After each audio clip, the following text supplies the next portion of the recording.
Hello दोस्तों, आज फिर से नया टॉपिक जिसके अंदर रेस्पिरेटरी सिस्टम के अंदर पढ़ने वाले हैं अस्थमा। अस्थमा की बात करें तो ये क्या है, एक रेस्पिरेटरी डिजीज है। बच्चे के अंदर जब अस्थमा होता है तो इसमें क्या हो जाता है, तो देखो इसकी definition, episode of narrowing and inflammation of bronchioles and bronchi. Bronchi and bronchioles की क्या हो जाती है, इन्फ्लामेशन, और इन्फ्लामेशन होने की वजह से क्या हो जाएगा, नैरोइंग हो जाती है। किसकी वजह से, due to hyper responsive of the external stimuli. ठीक है, और एक्सटर्नल स्टिमुलाई मोस्ट कॉमन जो होती है वो होती है एलर्जी। ठीक है, एक्सटर्नल स्टिमुलाई की वजह से एयरवे है वो क्या हो जाना, हाइपर रिस्पॉन्सिव हो जाना, और इसके साथ साथ में एपिसोड आना किसका, नैरोइंग का। ठीक है, तो उसको क्या बोलते हैं, उसको बोलते हैं अस्थमा। अस्थमा अगर टाइप एंड कोज, टाइप के साथ साथ में कोज पढ़ेंगे तो कोज या टाइप की बात करें तो पहला देखो एलर्जिक अस्थमा। एलर्जिक अस्थमा होता है, उसका दूसरा नाम भी होता है जिसको बोलते हैं IgE mediated asthma. IgE mediated asthma. ठीक है, या फिर इसको क्या बोलते हैं, एक्सट्रिंसिक अस्थमा।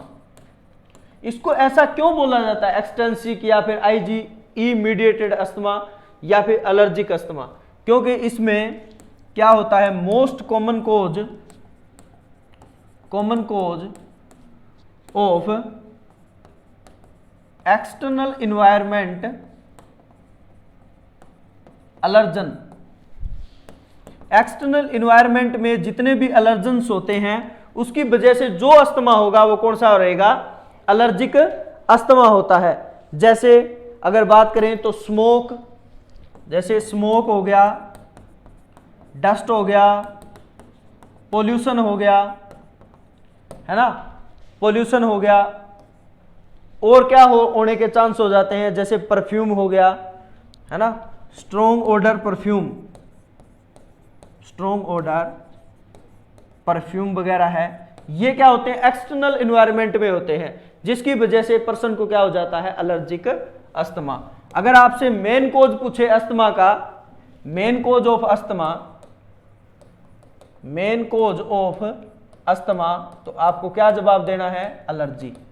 एलर्जी की वजह से मेन कोज क्या होता है, अस्थमा होता है। सबसे ज्यादा अस्थमा एलर्जी की वजह से ही होता है। इसके साथ साथ में आगे सेकंड टाइप देखो, सेकंड टाइप की बात करें तो दूसरा कौन सा टाइप रहेगा, नॉन एलर्जिक। कौन सा, नॉन एलर्जिक अस्थमा, या फिर इसका दूसरा नाम क्या होता है, नॉन IgE मीडिएटेड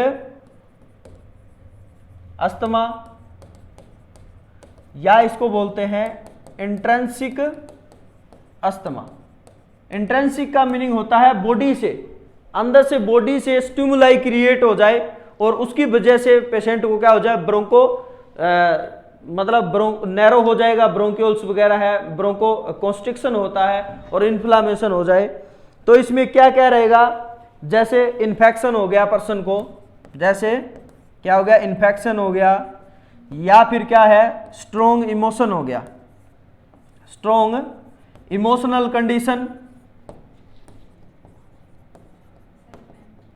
आगे बात समझ में, और क्या क्या होने के चांस रहते हैं, जैसे एक्साइटमेंट हो गया, एक्साइटमेंट, और क्या होने के चांस रहते हैं, एक्सरसाइज की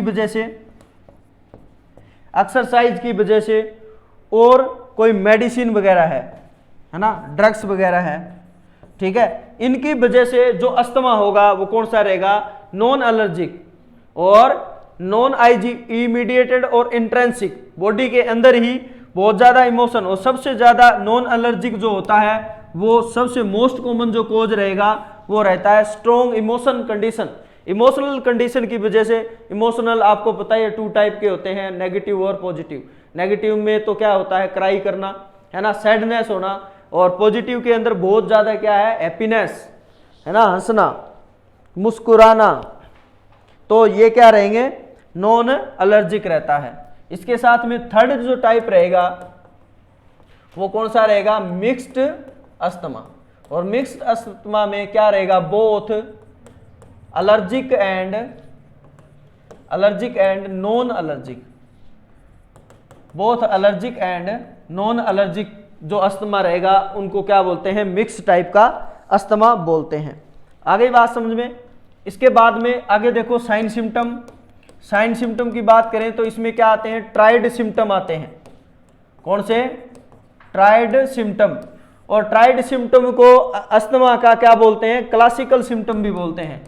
क्या बोलते हैं, क्लासिकल सिम्टम। और क्लासिकल सिम्टम की बात करें तो इसके अंदर ट्राइड का मीनिंग होता है 3। कौन कौन से 3 आएंगे, तो सबसे पहले देखो डिजनिया,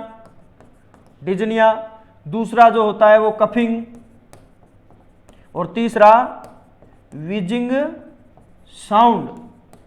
पेशेंट को क्या आएगी, विजिंग साउंड आती है। ये जो होते हैं ये ट्राइड सिम्टम के अंदर आते हैं, किसके, अस्थमा के, जिसको क्या बोलते हैं, क्लासिकल सिम्टम बोला जाता है। आगे बात समझ में। इसके साथ साथ में और क्या होगा, चेस्ट टाइटनेस।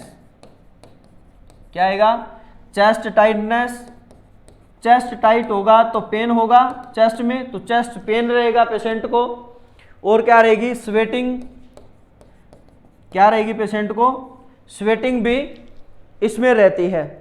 आगे बात समझ में। इसके साथ साथ में साइनोसिस,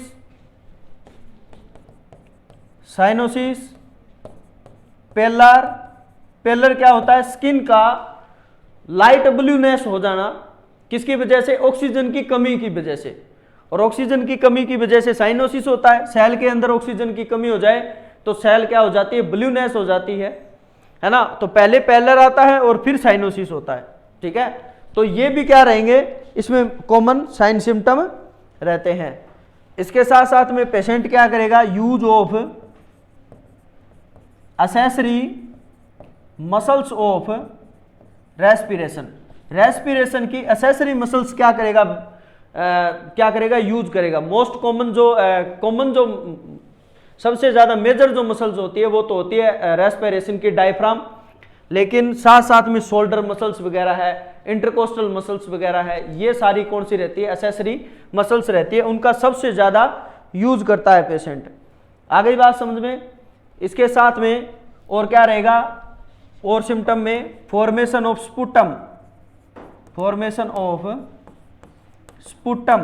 स्पुटम भी क्या हो जाएगा, फॉर्मेशन होना स्टार्ट हो जाएगा, ठीक है।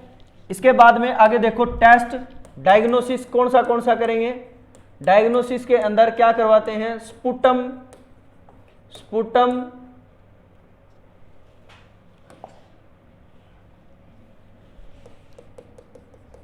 डायग्नोसिस के अंदर क्या करवाएंगे, स्पुटम टेस्ट करवाते हैं, ठीक है। और स्पुटम को मतलब जो स्पेसिमेन होता है, स्पेसिमेन उसको कलेक्ट करने का जो टाइम रहता है वो कौन सा रहेगा, इसके लिए क्या रहेगा, मॉर्निंग, ठीक है। मॉर्निंग में सबसे ज्यादा क्या करवाते हैं, स्पुटम स्पेसिमेन मतलब कलेक्ट किया जाता है। आगे बात समझ में। इसके साथ साथ में और क्या करवाते हैं, skin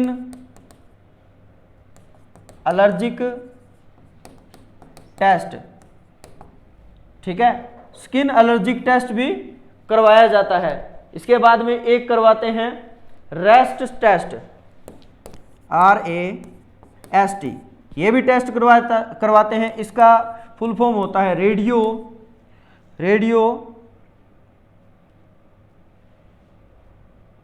radio allergic sorbent test. Radio allergic sorbent test, इसके अंदर क्या देते हैं, देखते हैं level of IgE in blood के अंदर IgE का लेवल कितना है, उसको आइडेंटिफाई करने के लिए कौन सा करवाते हैं, रेस्ट टेस्ट करवा देते हैं। ठीक है, आ गई बात समझ में। इसके बाद में देखो, ये मोस्ट कॉमन तो यही करवाए जाते हैं। इसके बाद में देखो मैनेजमेंट में आपको ओनली ये ध्यान में रखना है कि नर्सिंग मैनेजमेंट क्या होता है। तो इसके अंदर सबसे पहले क्या करना है, अवॉइड द एलर्जन एक्सपोजर। जिस एलर्जी से या जिस एलर्जन से सबसे ज्यादा जो इफेक्ट होता है, अस्थमा वगैरह है हो रहा है, तो उसको क्या है, अवॉइड ही कर दो। ठीक है, जैसे डस्ट वगैरह से अगर एलर्जी है तो उससे क्या है, अवॉइड करो, वहां पे जाना ही नहीं है, तो वो क्या कर दो, अवॉइड करवा सकते हो। इसके साथ साथ में और क्या करवा सकते हो, एडमिनिस्टर द O2 थेरेपी भी क्या करवा दो, एडमिनिस्टर, जिससे क्या हो, साइनोसिस पेलर वगैरह है, इस्चीमिया वगैरह होने के चांस ना हो। आ गई बात समझ में। इसके साथ साथ में और क्या करवाना है, adequate rest with balance diet. मैंने पहले वाली क्लास में भी आपको बताया हुआ है कि आपको क्या करना है, पेशेंट को रेस्पिरेटरी प्रॉब्लम है तो उसको क्या करवा दो, रेस्ट करवा दो। रेस्ट क्यों करवाते हैं, क्योंकि decrease O2 demand in the body के अंदर O2 डिमांड डिक्रीज करवाना। इसके साथ साथ में और क्या करना है, एडमिनिस्टर द ब्रोंकोडायलेटर। पेशेंट को ब्रोंकोडायलेटर क्या करवा दो, एडमिनिस्टर करवा दो। जैसे सालबुटामोल है, टेलब्यूटारोल। ठीक है, ये क्या होती है, ये होती है इनहेलेशनल ब्रोंकोडायलेटर।